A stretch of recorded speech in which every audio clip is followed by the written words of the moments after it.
desglosar esto. Vamos a ver qué define a una articulación condilla, una enartrosis, qué es una articulación plana, en fin. Entonces, hemos entrado a clasificar simples o compuestas de acuerdo al número de caras que participan y si son complejas o combinadas, ¿no? Si son compuestas, complejas o combinadas.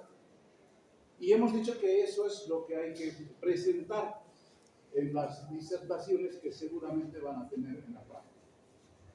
Bien, vamos a tomar en cuenta ahora el tipo de... Vamos a clasificar a las articulaciones tomando en cuenta el tipo de las superficies articulares que intervienen. Entonces, la forma que tienen las superficies articulares. El más simple, el más fácil de reconocer es el de la articulación del tipo esferoidea o enartrosis, como se ve ahí. Esferoideas o enartrosis. Esferoideas, otra cosa que vale la pena aclarar, cuando coloco el término directamente es la nomenclatura oficial y cuando encierro entre paréntesis es un equivalente, vale también, pero es un término un tanto antiguo que ya ha quedado en desuso. Se puede hablar de articulaciones esferoideas, se puede hablar de enartrosis. ¿Cuáles son estas? Las enartrosis o articulaciones esferoideas son aquellas en las que una de sus superficies tiene la forma de una cabeza, como ustedes lo pueden ver en la cabeza del fémur, que nos sirve de ejemplo. Entonces, una de las superficies es esférica, es una esfera. El húmero es el otro que se parece bastante a una esfera. Y cuando se hagan las comparaciones van a ver que la superficie del fémur es más cabeza que la del húmero, 2/3 de una esfera, 1/3 de una esfera, son la cantidad de superficie que se parece a esta figura geométrica. Entonces, una de las superficies es una esfera, ¿no? O casi esfera completa. La otra superficie es una superficie cóncava, es una cavidad. Ya hemos dicho que eso es una cosa y otra muy diferente es ver la proporción que tienen y qué tan similares sean. Vamos a ver que las cabezas,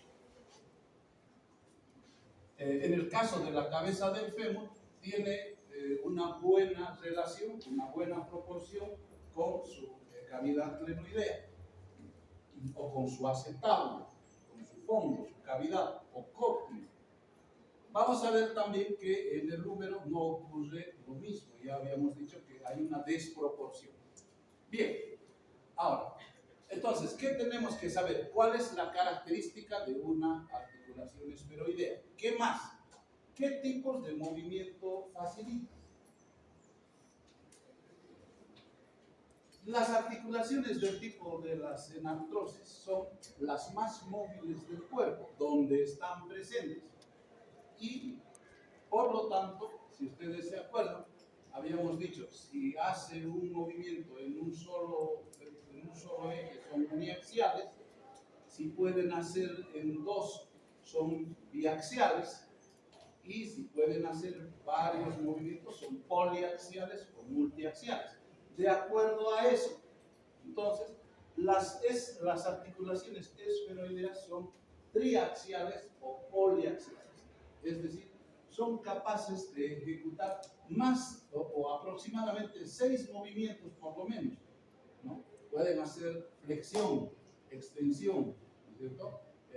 Pueden hacer abducción, aducción, y en el caso de estas articulaciones además pueden hacer circunducción. Entonces hay por lo menos 6 movimientos que puede hacer este tipo de articulaciones. ¿Dónde la encontramos?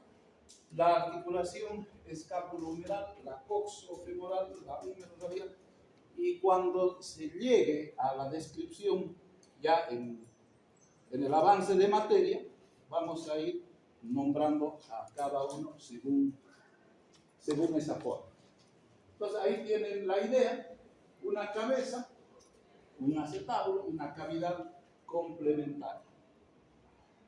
Ahí estamos viendo una cabeza, la cabeza del húmero dentro de la escápula.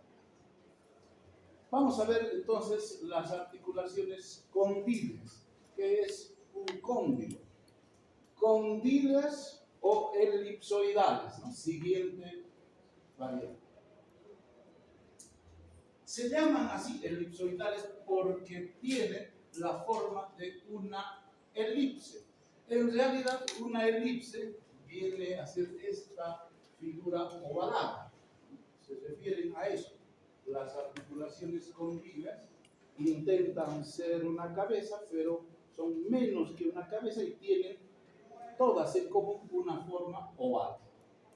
Igual que en el caso anterior, una es la que tiene la superficie convexa y la otra le ofrece una cavidad, una superficie cóncava.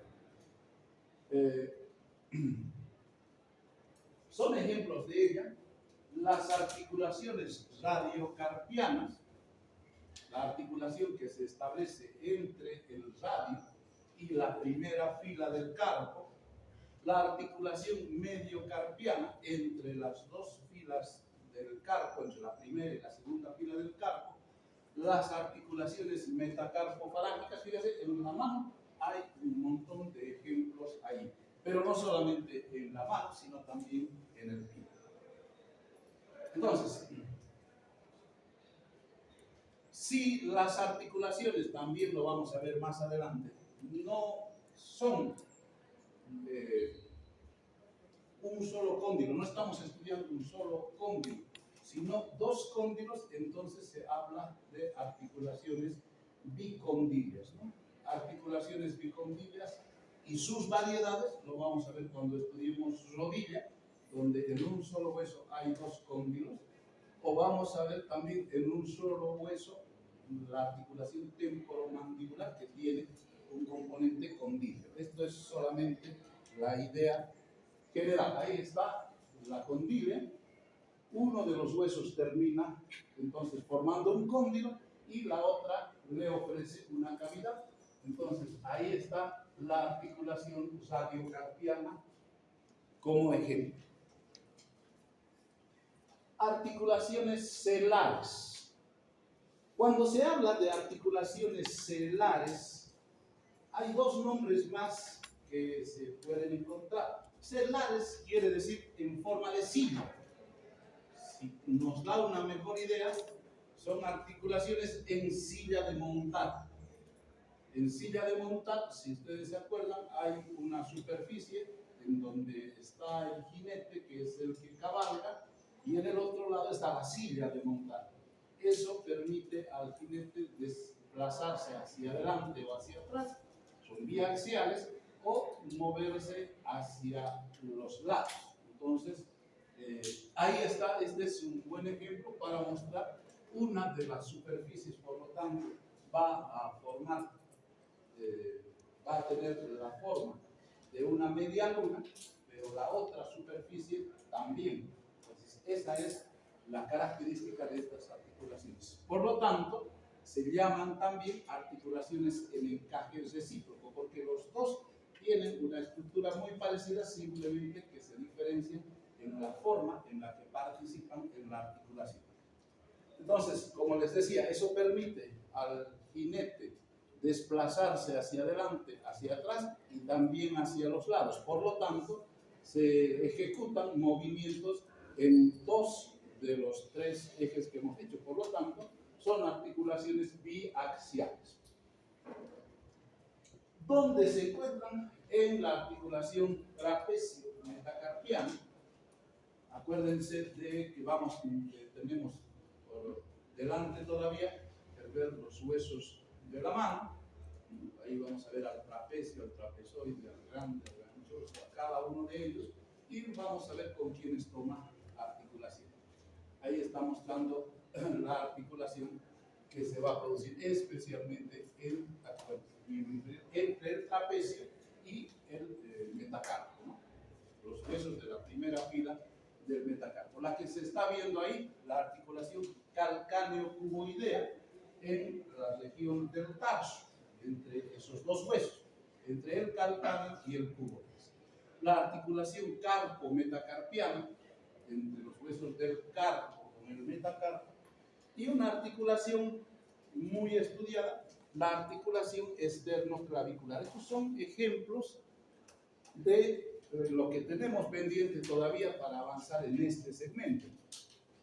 Ahí está otro dibujo, espero que se entienda lo que yo trato de explicar.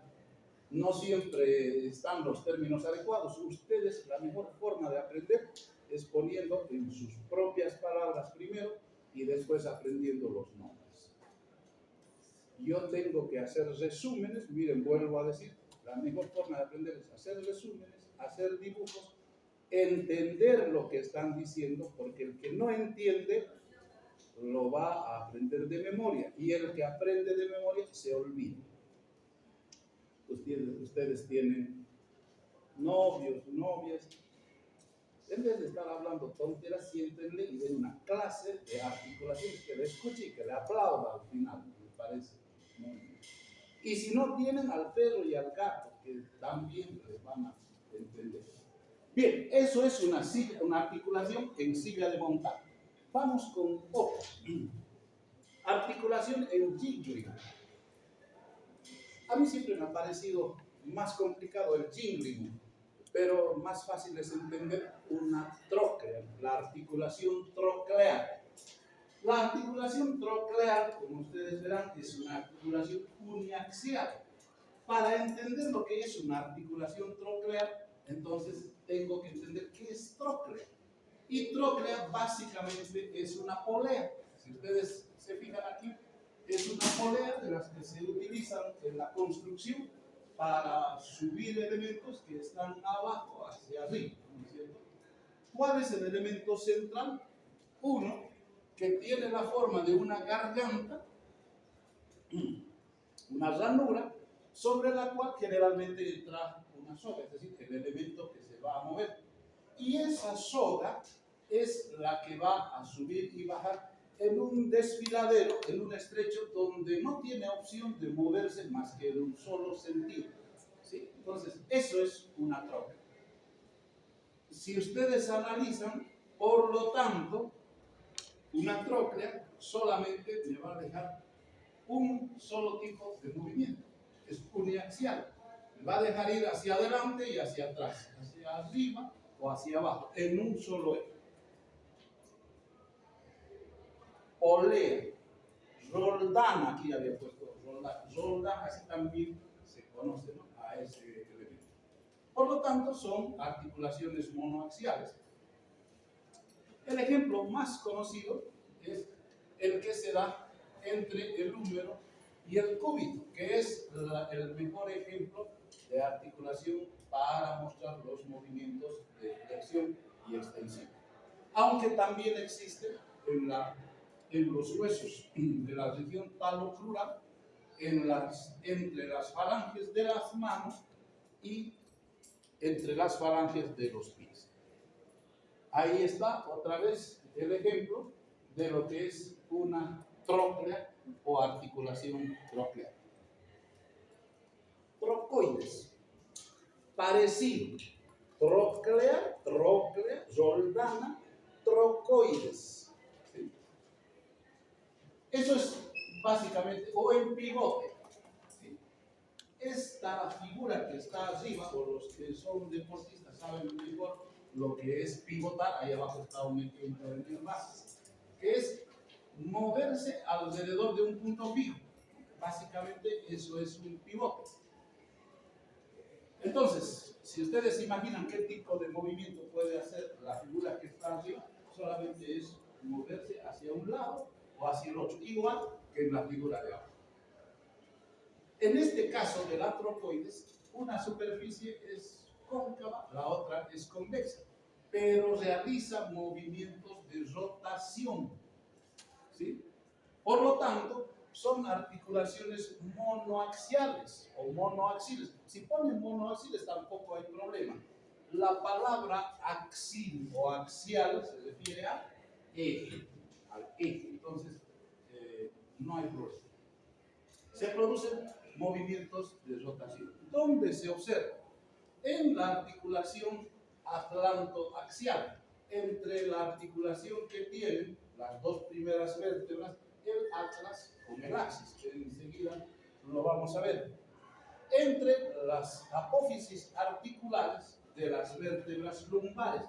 Las vértebras lumbares, en sus apófisis articulares, uno tiene una saliente y la otra tiene una concavidad, pero sus movimientos son de rotación.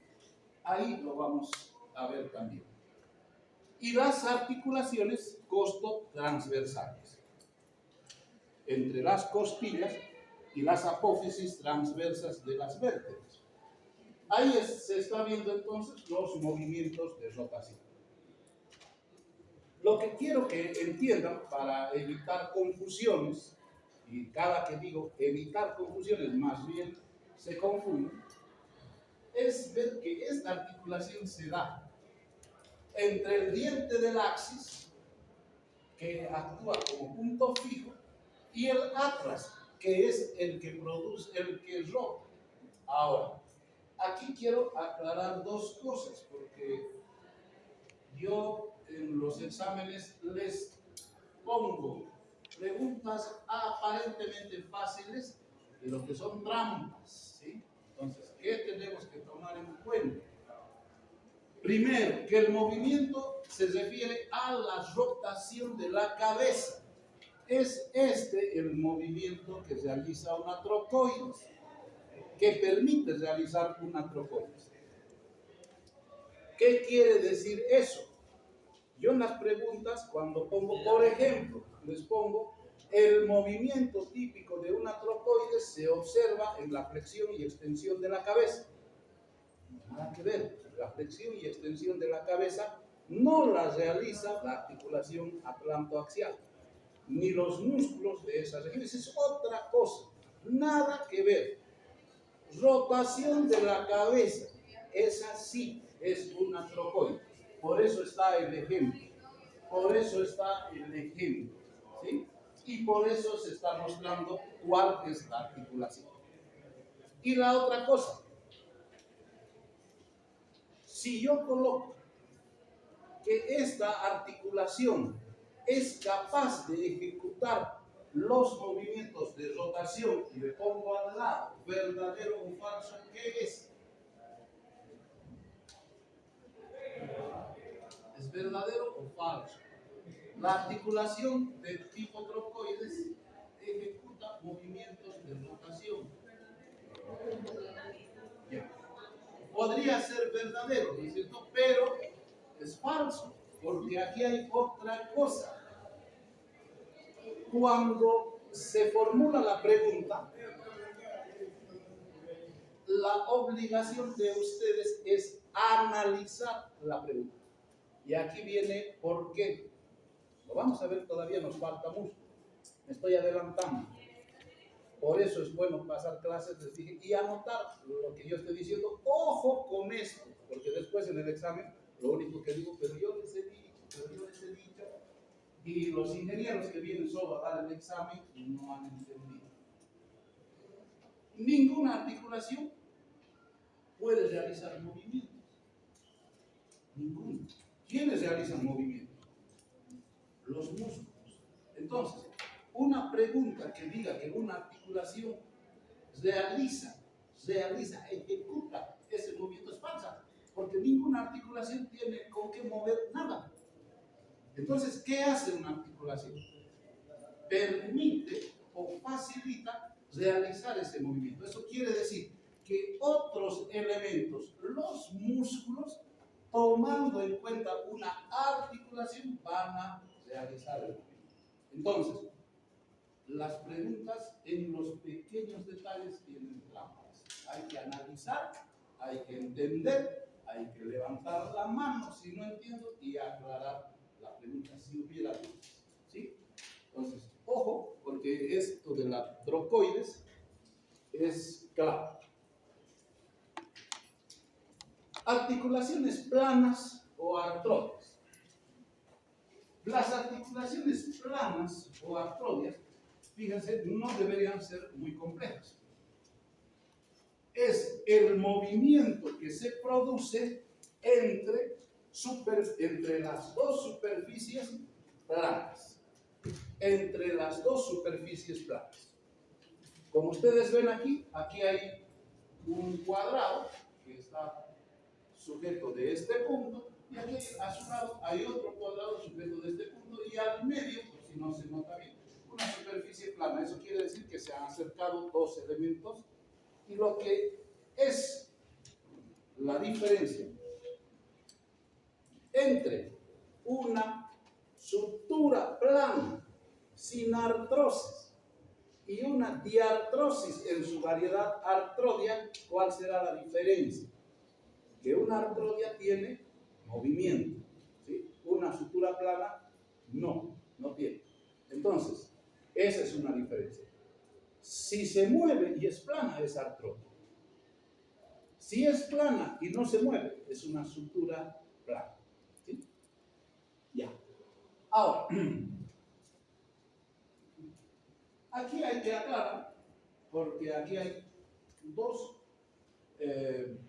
conceptos diferentes que yo no lo voy a entrar tanto a analizar, posiblemente en la práctica sí, pero sí vale la pena analizar.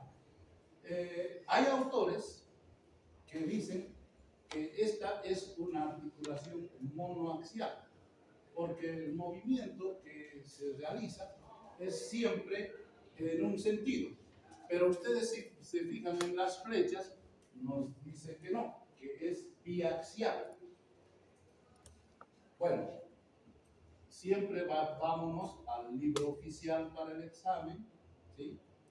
Para el análisis y para la discusión, una cosa dice Latarjet, otra cosa dice Rubier, y otra cosa muy distinta dice Pro. Entonces, mientras más lean, más se van a confundir. De todas maneras, es bueno ese análisis. No puede fundamentar si una artrodia es una articulación uniaxial o biaxial, y lo van a ver en una o en otra en diferentes clasificaciones. Ahí está la artrodia, fíjense, otro ejemplo, y aquí también nos dice que es biaxial porque puede ir hacia arriba, hacia abajo, hacia adelante, hacia atrás, pero la diferencia está en que estas articulaciones, a pesar que son sinoviales, a pesar que son artrodias y realizan movimientos, los movimientos son muy lentos, son muy débiles, no se nota grandes desplazamientos. El ejemplo más típico es de la articulación acromioclavicular, el que se da entre el acromion de la escápula y el extremo lateral de la clavícula. Ahí se puede ver, esa es una superficie plana, esta es otra superficie plana, y el movimiento que realiza entre sus superficies es muy pequeño.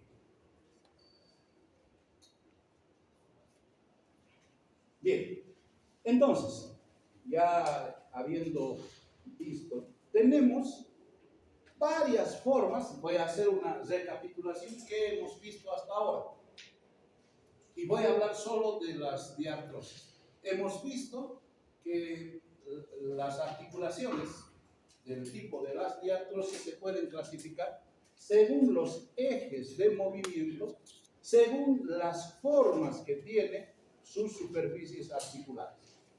De acuerdo entonces al desplazamiento en el eje de movimiento, serán monoaxiales, biaxiales o multiaxiales. Y ahí está la explicación para los tipos de movimiento y las variedades que se indican ahí. Esta presentación nos va a servir para la parte práctica.